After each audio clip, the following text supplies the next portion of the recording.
Views खबर है Turkey से, जहां नाकाम फौजी बगावत में मुलव्वस 104 फौजी अफसरान को उम्र कैद की सजा सुनाई। ये वाकया कब, कहां और कैसे होता है, वीडियो को जानने से पहले आपसे गुजारिश करता हूं कि मेरे चैनल हसनात टीवी को सब्सक्राइब कर ले ताकि आने वाली हर वीडियो से आप बाखबर रहें। तो चलिए दोस्तों, वीडियो की तरफ चलते हैं। टर्की में ताकत के बलबूते पर हुकूमती तख्ता उलटने की नाकाम कोशिश करने वाले 104 मजीद फौजी अफसरान को अदालत ने उम्र कैद की सजा सुना दी, जबकि तुर्क सदर रजब एर्दोगान के कत्ल की मामनत करने वाले 21 अफराद को 20 साल के लिए जेल भेज दिया गया। तफसीलात के मुताबिक 2 साल कबल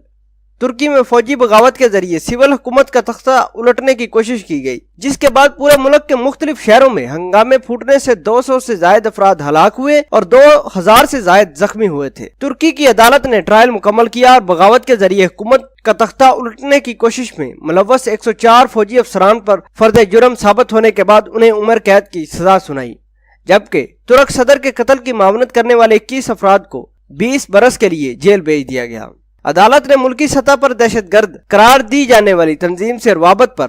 21 अफराद को दहशतगर्दी कवानीन के तहत 7 से 11 बरस की कैद भी सुनाई है। व्यूज वाज़ेह रहे कि 18 जुलाई 2016 को तुर्की में फौज के बागी गिरोह ने इक़्तिदार पर कब्जा होने की कोशिश की थी, जिसे अवाम ने नाकाम बना दी। इस दौरान अवाम सड़कों पर निकल आए और फौजी टैंकों के सामने डट गए थे,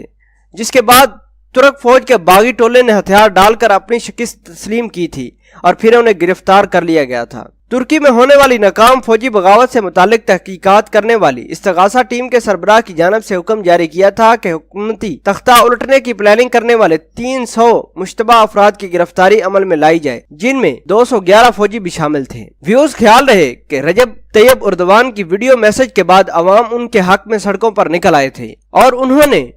फौज के खिलाफ खुद को सीसा पलाई हुई दीवार साबित करके दिखाया था। तुर्क हुकूमत ने गुज़श्ता बरस तक तहकीकात के बाद मुख्तलिफ सरकारी अदारों से 7000 मुलाजमीन को नौकरी से निकाल कर गिरफ्तार कर लिया है।